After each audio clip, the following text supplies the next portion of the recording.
பட்டு போச்சே காரணம் யார் சொல்லம்மா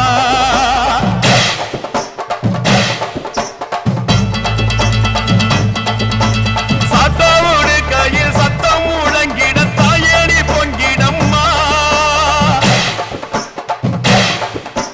சட்டவுடு கையில் சத்தம் முழங்கிட தாயணி பொங்கிடம்மா சூளக்காளியே அத்தா தாயே சூளக்காளி